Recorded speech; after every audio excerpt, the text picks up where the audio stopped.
Alright, we're back working on Mike's seat, the bottom of the seat, and I got everything cut out, all trimmed out, ready to go.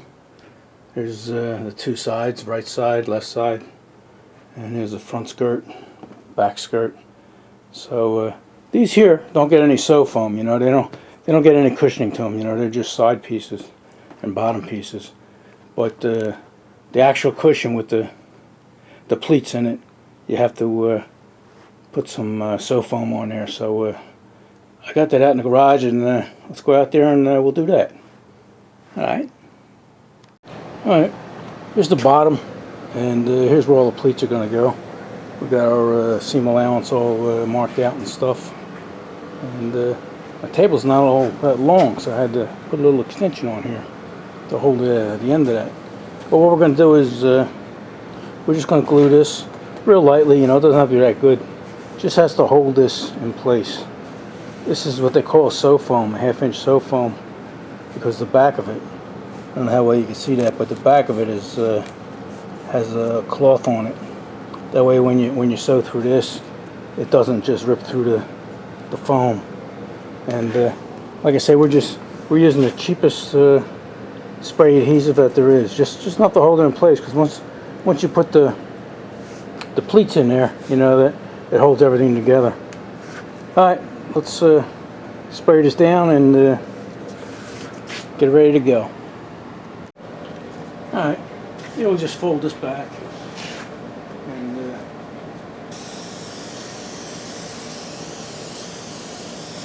I say you really don't need much. Just hold it in place.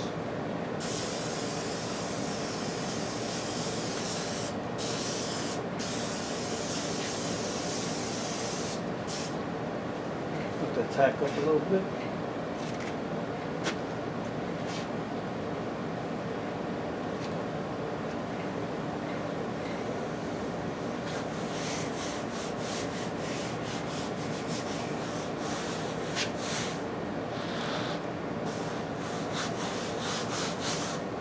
Okay, that's all you need. Just need it to hold that together till you can sew it. Alright, let me finish doing the rest of this, and then we'll go inside and do some pleating. Alright, yeah, we're all glued up here, so we're good. We're good to go. Let's go inside and see what we can do. Alright, I took the front skirt and sewed the side skirt to it here, and came out good. Yeah, I'm in a tight area here, so it's a little tough to do everything. And this machine's too heavy to be moving around. The head itself here is 80 pounds, and then you got the table. It's all made of steel, so I'm going to do the best I can. So I might not be able to film everything. And you see over here. What I'm going to do now, I'm going to put a seam around the edge here so I can trim it up, and it'll squeeze the foam down a little bit and make it easier to sew other panels to it. So maybe I can get the old lady to help me, and she can hold up one end while I'm spinning this around the machine. Like I said, I don't have all that much room over there. Alright, let me do that, and then we'll show you what it looks like. Alright, we got that stitched up all the way around, and wasn't too bad. Got a little help from the wife. She held it up for me while I sewed it, so it's okay. Alright, that's just that way we can cut all this excess off, and we have what we need. So, and it compresses the edge a little more, so it makes it a little easier to sew another panel onto it. Alright, let me cut off this excess, and we'll continue on. Alright, all trimmed up here, and ready for the pleats. I think I'm going to grab some scraps here, and do a couple of practice pleats, because it's going to be a double stitch. So I'm going to do a little practice, and then we'll get into that.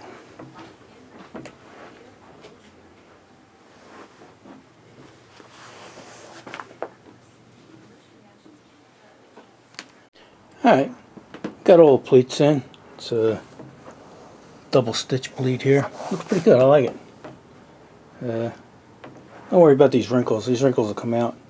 You gotta roll this end up to get it under the machine, and it just barely made it under the throat of the machine, but they'll all come out. This side looked just like that, but you know, it'll come back. Alright, I don't know what I'm doing next, but we're going to do it. Alright, yeah, this is the front skirt. Here's the top and here's the bottom. This is where the hog rings go underneath. But yeah, we got this sewed together, and we put a French stitch in there. Came out pretty nice. But let me see the other side. There's the other one. Looks good. Yeah, when I put a French stitch, I always put a backing. A lot of guys don't do that. I put a 1-inch polyester ribbon back there, you know, and that holds. Not that there's any stress there, but you know, why not? All right, we'll show you our next step when we do it. All right, I'm going to sew the front skirt on now. I got it clipped in place there right at center, so looks like everything all lines up nice. And then we'll come around the edge here and go all the way back. So alright, I'm going to sew that on, and then we'll turn these back on.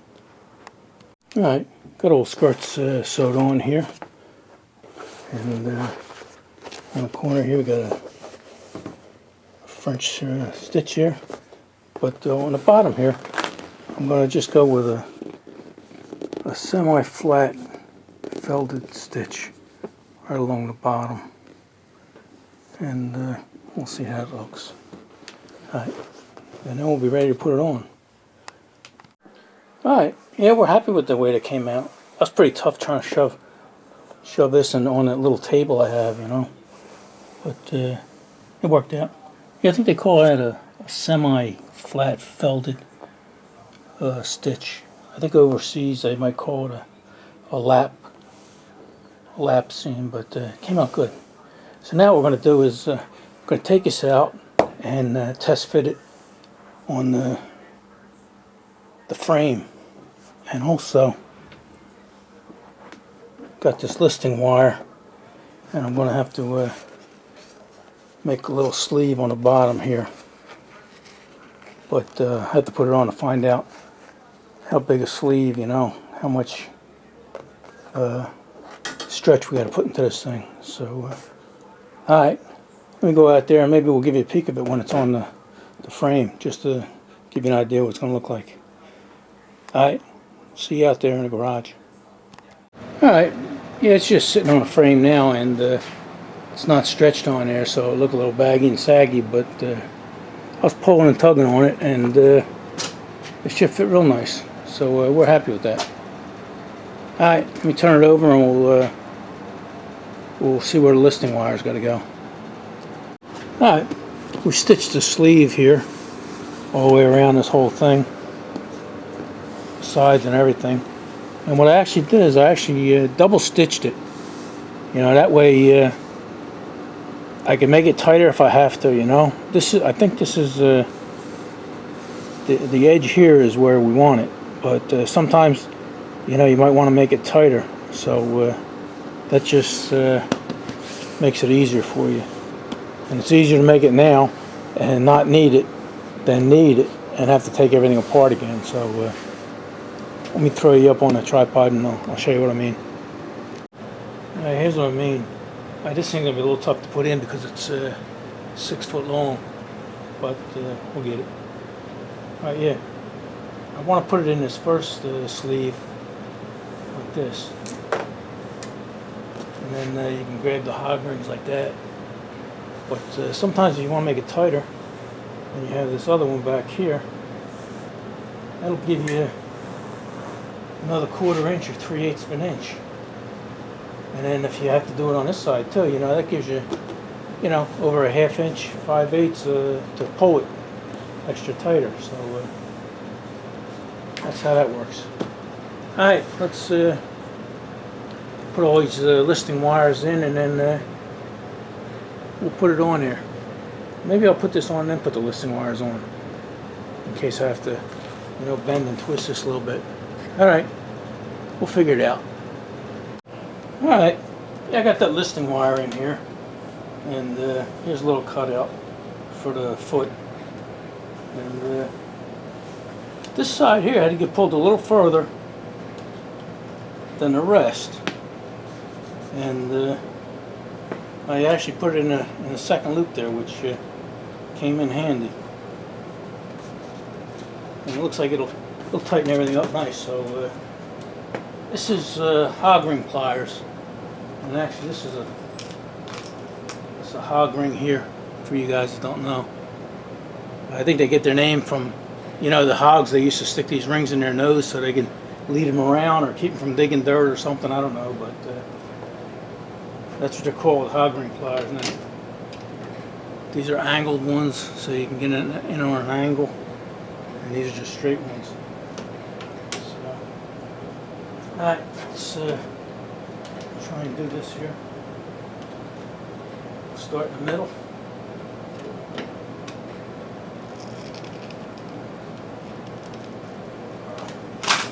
And it just holds in place.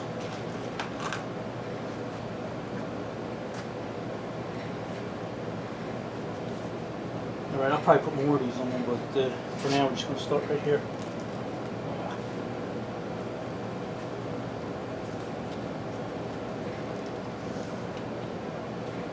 Alright, yeah, that pulls it nice and tight. Alright, just lost on the hog rings here. There we go, sounds nice.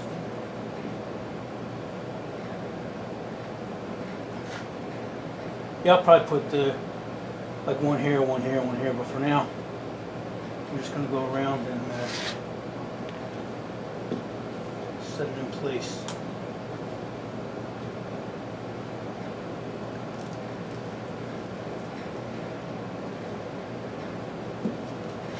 Alright.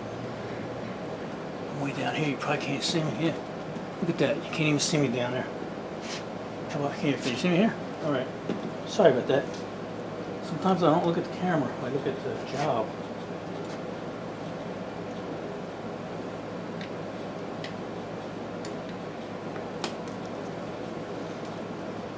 Ugh.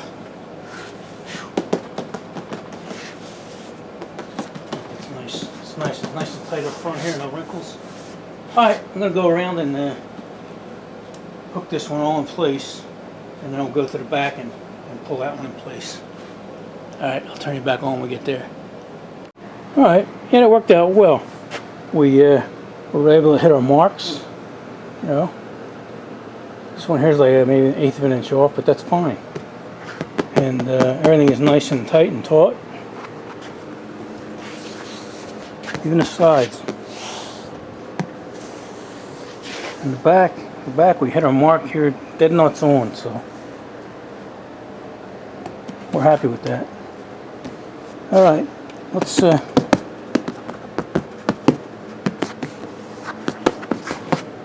turn it over and see what it looks like.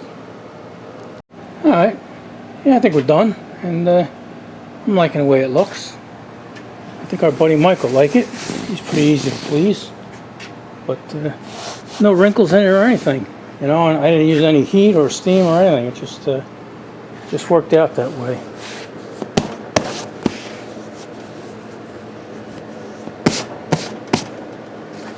Even the back, you know, you're not going to see the back. You're not going to see from like here back because of the top of the seat, but even the back turned out nice. You know, no wrinkles or anything.